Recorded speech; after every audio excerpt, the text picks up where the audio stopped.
Hello, and welcome to Noble TV. We're the Chicago chapter of the National Organization of Black Law Enforcement Executives. I'm John Franklin, and thanks for tuning in. Today our guest is Edward Gilmore, the U.S. Marshal for the Northern District of Illinois. Welcome, Ed. Thank you, John. It's a pleasure to be here. Pleasure to have you. But before we get started, let me remind you, you can watch us here at CAN TV or by way of the internet at cantv.org/hotline. This is a live interactive show, and you are welcome to call in at 312-738-1060. We'll be taking some calls shortly. Now, Ed, let's begin with talking about your career. You've served 39 years with distinction in 4 different agencies, which I find just amazing. Well, I like to think I served with distinction all you these have, years. most certainly. It's been a good 39 years. Now, let's talk about how you started. You started out right here in Chicago at the CPD. Tell us about that. You came on the job in 1977, correct? I started with the Chicago Police Department in 1977. I actually took the test while I was still in college, and at the time I really didn't have any plans of becoming a Chicago police officer. But then the job became available, and I said, well, let me try this. Yeah. And I decided, I got on the job, and I loved the job. And 9 years, 9 months, and 9 days later, I found myself going on to another career in law enforcement. Now, while you were with the Chicago Police Department, you worked in the 3rd District as a TAC officer, and eventually you worked on the task force here in Chicago. I started my career in the 3rd District out of the academy. I was a patrol officer for about a year and a half, and then I went into plainclothes tactical operations for about 6 years. And in 1984, I was assigned to the intelligence division and sub-detailed to the FBI, the beginning stages of the terrorist task force. At that time, there were only 2 terrorist task forces in the country. One was in New York and the other was here in Chicago. We were working the FALN back in those days, which was the Puerto Rican terrorist group. Stayed there for 3 years, from 1984 to 1987, and then tested and went to the Drug Enforcement Administration. Now, what made you decide to leave after 9 years? Usually people get kind of settled in their law enforcement career around 9 or 10 years. You decided to go to another agency, and a federal agency at that. Well, as I was working, assigned to the FBI, they were recruiting me at that time, and in that period, the FBI and DEA came into the same training academy, and it was rumored that the 2 agencies were going to merge. So the FBI told me, put your application in here at FBI and at DEA, and whoever calls you first, you'll probably be coming back to us to work for us. The merge didn't happen. DEA stayed its own agency, so I continued on my career until I retired 21 years later with DEA. I had a great career with DEA. I cannot think of any bad points of my career. Now, you had quite a varied career with the DEA. First of all, you came into the academy having a lot of street experience working the Joint Terror Task Force. You were an experienced officer already, and you had a number of assignments. They moved you around quite a bit. And tell me where your first posting was. My first posting was in Atlanta, Georgia. Actually, I came back here to Chicago for about 6 to 8 months before I was transferred, and I transferred to Atlanta, Georgia. Now, after Atlanta, where'd you go from there? And what did you do in Atlanta? Actually, I had 2 jobs in Atlanta. I started as a street agent, field agent. I rapidly progressed through the ranks as a field agent. I applied to become a special agent pilot. At that time, they had a program. They were in need of pilots, and the program was if you got your own private pilot's license, they would consider you for assignment to the aviation division. DEA has its own quote-unquote Air Force to carry out the law enforcement mission. So during the mornings and after work, I would take flight lessons. It took me about 3.5 months to get my private pilot's license. And from there, I submitted an application to the aviation division, and lo and behold, I was accepted 2 months after I got my private pilot's license. Now, let me ask you this. What does a DEA agent do with a pilot's license? What kind of duties do you have as a pilot for the DEA?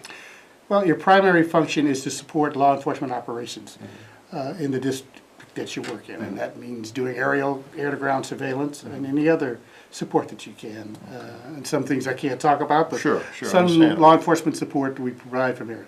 We transport prisoners from time to time. From on the private plane, on the DEA plane? On the DEA plane. Not regularly, but sometimes if a prisoner has to be moved, and let's say the Marshal Service can't do it, then we might have to move that prisoner to have them testify in court or something like that. We would fly contraband to the labs for destruction on a routine basis. We'd move agents from city to city as they needed to be to follow the mission of the cases and to support other divisions. Now, after Atlanta, where did you go after that? Well, as a special agent pilot, I went to St. Louis was my next office. And I spent the shortest amount of time there, about a year and a half there, Okay. before the special agent in charge decided I needed to become a manager. So I Oh, called my boss okay. and said, hey, this guy needs to become a supervisor. So the next thing I know, I was detailed up to New Jersey to be the acting resident agent in charge of the Northeastern Aviation resident office, which meant I was in charge of all the aviation operations from southern end of Virginia all the way up to Canada. Oh my goodness, that's quite a stretch. I had Yeah. approximately 13 special agent pilots working for me at that time. I was eventually promoted into that job, and I served in that job for about 3 years.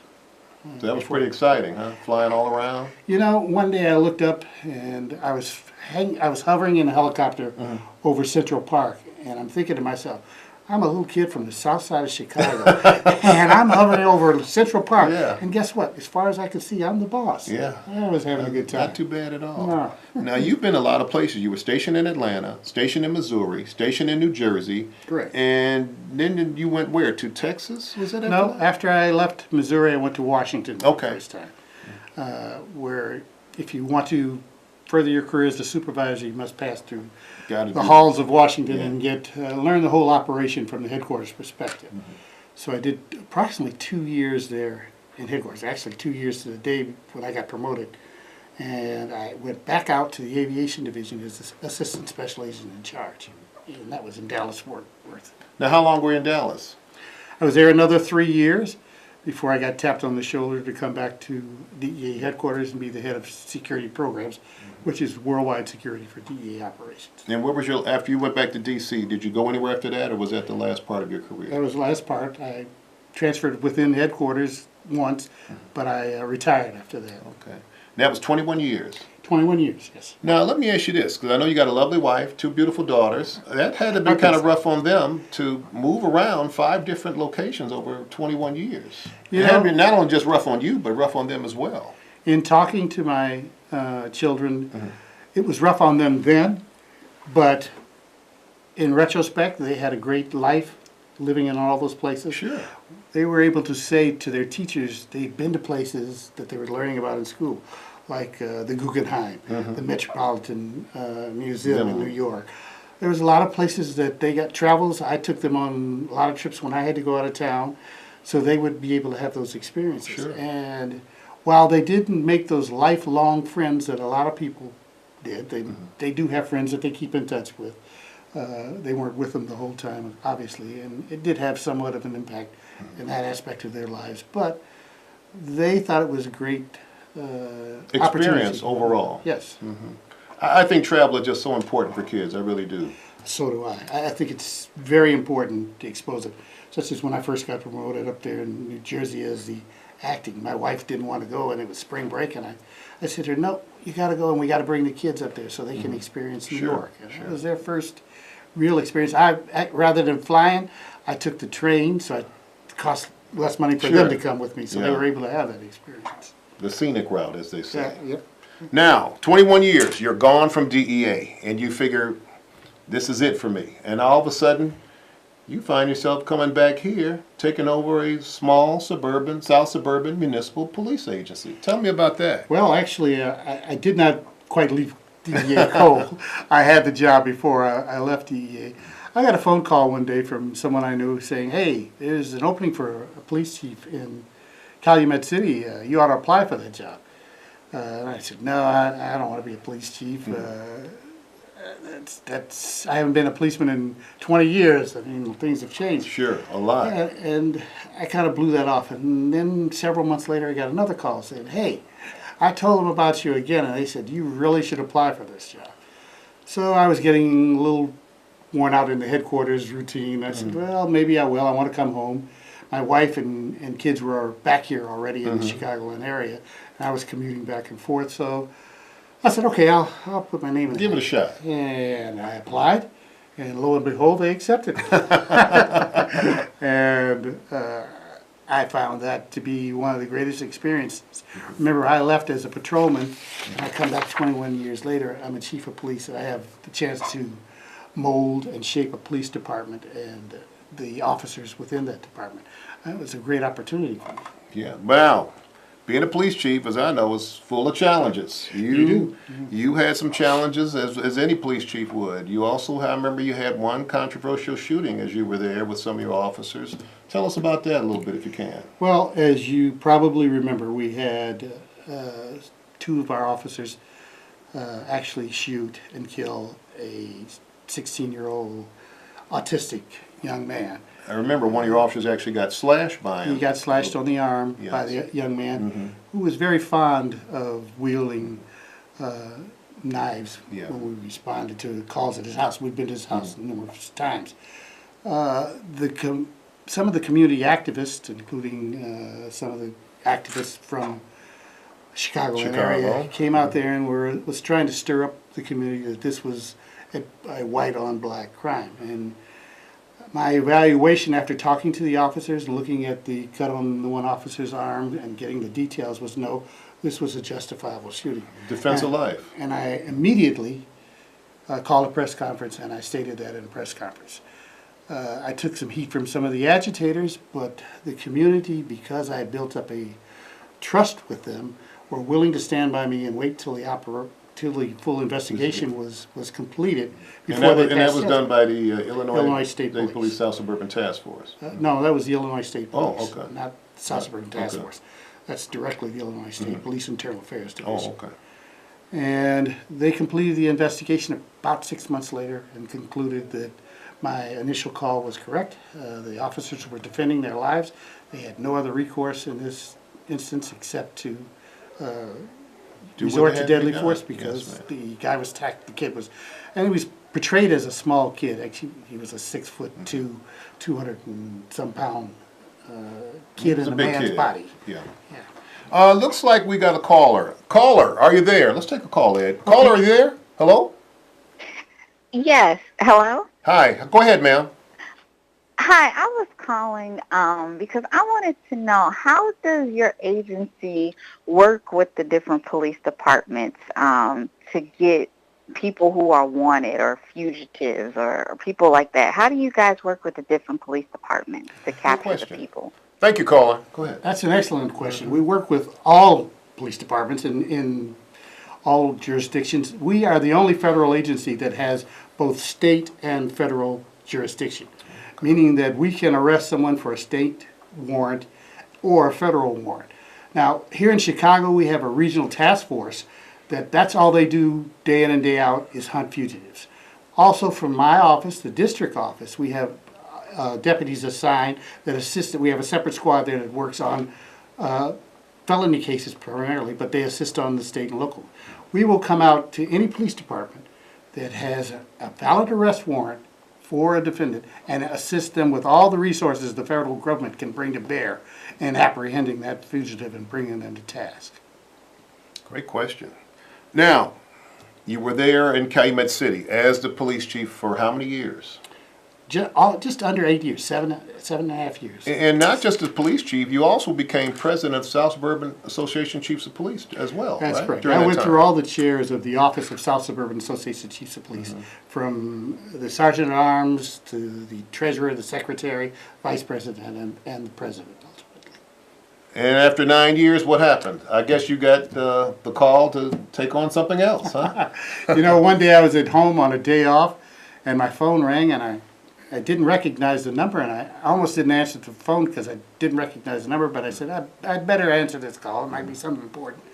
And it was somebody calling asking me to apply for the US Marshal's position. Okay. And I'd never given that any consideration. I'm saying, nah, you don't want me for the US Marshal. I'm just a kid from the south side of the state. Right.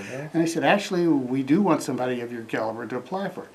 So I applied for it, and it was a long, arduous process. Now, you told me initially it was a search committee that's put together by Senator Dick Durbin and Senator Mark Kirk, I believe. Yeah. Because of Dick Durbin actually had the right to choose, but he incorporated Senator Kirk to make sure that we had both sides of the aisle were in. Sure. Democrat and Republican. Yes. So I appeared before Senator Kirk and Senator Durbin for interviews. I then appeared before the committee, the search committee, and interviewed with them after filling out a long resume and application that went to them. Subsequently, after that, I had to fly to Washington to be interviewed by the Department of Justice, and when it was narrowed down that I was one of the finalists, went into a background investigation conducted by the FBI, which was they had a 10-man squad Sure. investigating my whole life to make sure I had no skeletons in the closet.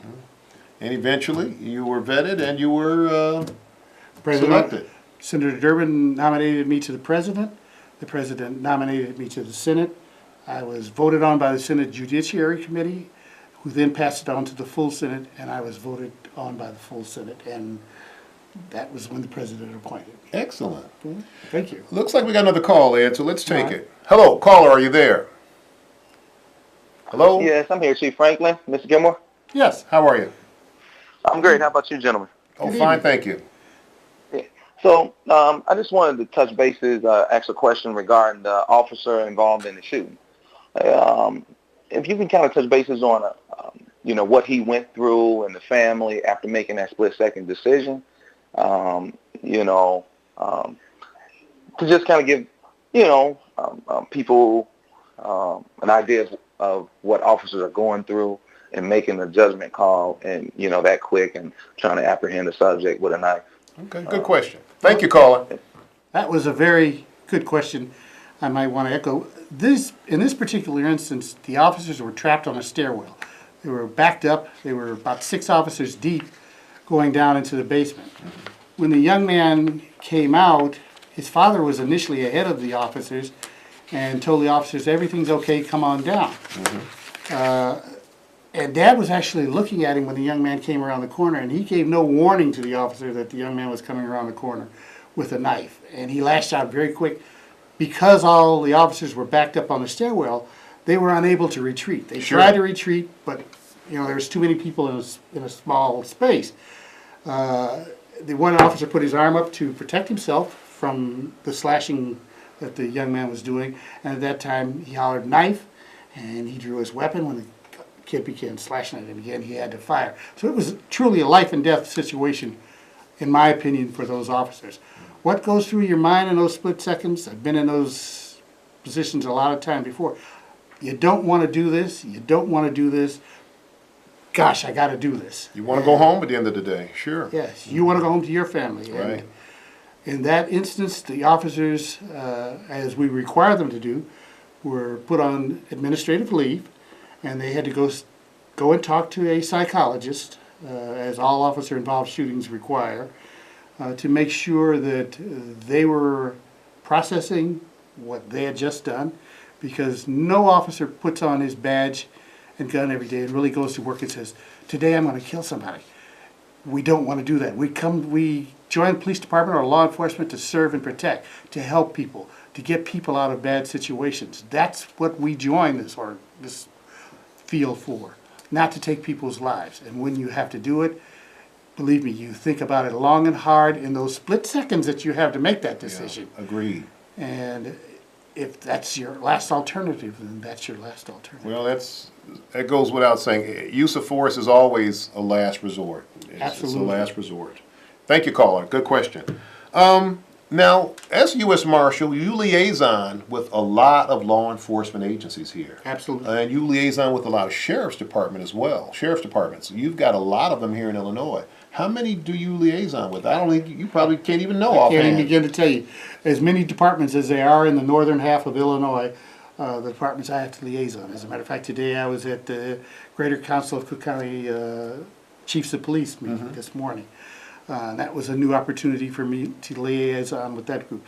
Although I, as chief of the South Suburban Chiefs, had appointed a representative, I've never been to their meetings myself. And today I got a chance to go and meet those participants. I try to get out as much as possible and meet as many of my law enforcement counterparts and spread the word as to what the Marshal Service can offer their organization as they try to make their community safer. It looks like we got one more caller. Let's go ahead and take it. Caller, are you there? Hi.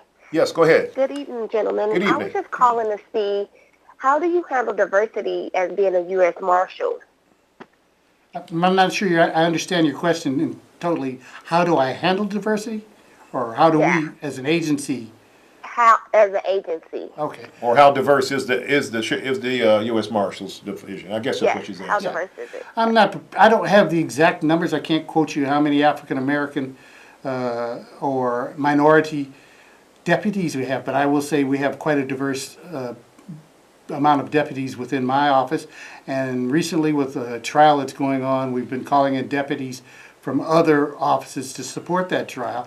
And there's been a very diverse amount of deputies coming in from other offices. So I would say that the Marshal Service has really gone proactive at becoming a very diverse and representative organization of the communities we serve. Thank you, caller. Looks like we got another one, Mr. Okay. Gilmore. Go ahead. Caller, are you there? Hello? Hello. Hi, how are you? Good evening. Great. How are you guys? Fine, thank you. Good evening. Thank you. I just wanted to take a moment to give some recognition to the Noble organization. You know, I've been watching your show since you guys have aired, and you have had, you've consistently had interesting as well as well-experienced guests. And I appreciate what you guys are doing. I had a chance to, an opportunity to go to the dinner dance last month, had a blast, and I just want to tell you guys keep up the good work. Well, thank you, ma'am. Appreciate No problem. appreciate the enthusiasm. Thank you very much. As another Noble member, I thank you also. Now, okay, it looks like we have one more. Caller, are you there? Go ahead, please. Hello? Hello. Hi, how are you? Good evening. Good evening. Good evening. Hi, your question or comment, please. Yes, I have a question really for Mr. Gilmore, All right. and I see that he has such an extensive resume. I was just wondering, is he the first African American to hold this position? No, I'm not the first African American to be the U.S. Marshal, but actually I have the distinct pleasure of being the 44th U.S. Marshal for the Northern District of Illinois, appointed by the 44th President, Barack Obama, who is a native Chicagoan. So that was kind of an extra honor that I got. And I was fortunate to have the honor to be there when he got sworn in last October. It really was an honor to be there. Ed, looks like we got one more caller. Okay. Hi, caller, go ahead, please. Yes, good evening. Thank you so much for welcome on board, Noble. I come from a family that was a member of Noble, and I want to salute you and to continue to encourage our African American men and women to become law enforcement officers because we need you. Don't give up. We're some of the best it is. And understand that we're all here together. Thank you much. Thank you, ma'am. Thank you for your comment. I want to thank her too, John, because without us being out there as an organization, we wouldn't have a voice out there in the, That's true. in the community. That's true. Now, immediately upon your appointment as U.S. Marshal, you reached out to the CPD, didn't you? And you expanded the task force here, correct? Actually, we did. I contacted the superintendent and asked about putting additional persons onto the task force to work sex offender cases, because I saw there was quite a bit of backlog in the sex offender registry when we first got here. So that's one of the ways we expanded the task force. We've also put some extra people out to the task force working on fugitive cases. Now, what role does the Marshal Service play in assisting in the apprehension of wanted subjects? Say when they commit a murder here in Chicago, homicide here in Chicago, and flee to, say, Indiana or some other state. What role do you all play in that? Because you play a very big role in that, don't you? Well, absolutely we do. We, as I said before, we have both state and federal jurisdiction. So we won't come into a state and local case unless the municipality asks us to. They have to invite you. But the moment they ask us to, we bring all the tools of the federal government into apprehend. And unless there's a fugitive warrant issued by a federal judge, then we take jurisdiction on that. But we will still work that case with all the state and local counterparts that we can. We're not about taking cases away from municipalities or state organizations. We're about assisting them in making their communities safer. Okay. Thank you, caller. Now, how does the U.S. Marshal Service reach out to and interact with the communities here in Northern Illinois? Funny you should say that. That was one of the things we discussed just recently, and during a police week, my deputies went out and visited, I think, 5 schools and interacted with the schools. And were 5 minority schools where they put on programs. I was out for a surgical procedure during that time, because actually my daughter's a teacher here in Chicago, and I would have gone to her school had we been there. But those are some of the things that we want to do more of, getting out into the community, letting the people see who we are, letting them see our diverse workforce as representative of them, and knowing that we're not the enemy, we're people just like you. Right. Now, well, let me ask you this. Where do you see the future trends in law enforcement going now? I mean, you've got a lot of breadth of experience here, 39 years. Where do you see, you've seen a lot in 39 years, working as in 2 federal agencies and 2 municipal agencies. Where do you see law enforcement moving towards in the future? Well, I think we're at a time of change in law enforcement. Definitely. And some of the change is definitely needed. I Agreed. think the pendulum will eventually begin to swing back towards the way it used to be for law enforcement, and that means more of an embracive feeling from the community towards law enforcement, because at the end of the day, if you're in trouble, who are you going to call? And I have a t-shirt on my wall that says, "Don't like cops, so the next time you're in trouble, call a crackhead." Because he's not going to come to help you out. He's going to be the guy perpetrating it. We're going to be there for you. Whether you like us or not, good or bad, we're coming to help you when you're in trouble. And as we change our policies to better serve the community, you'll better appreciate the changes that we're going to make. Not that we wish we could make, we are going to make in law enforcement. Okay. Now, I got to ask you a question. How much joint training do the marshals participate in with other law enforcement agencies? I can remember when I was heading up one of the high-risk entry teams here in Chicago, we trained extensively with the marshals to get up to speed. Is there still a lot of joint training going on between the marshals and local agencies? Absolutely. We train with our local counterparts because we never know when we have to interact with them. And we need to be prepared to interact with them at any time in any place, such as we hold active shooter drills in the federal building. We also have to incorporate CPD because they will also be responding to any emergencies that we have there. So we have to incorporate the state police. We have to go to their buildings. As a matter of fact, I'm speaking at a Cook County Judicial Judges conference here next month about that type of thing. Well, Ed, I want to thank you very much for being here. It's been a pleasure. John, it has been all my pleasure. I hope the viewers enjoyed the things I had to say. And I want to tell our viewers it looks like it's time to wrap it up. But I want to thank you all for viewing, being here at Noble. And remember, you can reach out to us at noblechicago.org or like us on Facebook or on Twitter. For Noble TV, this is John Franklin. Thanks for viewing.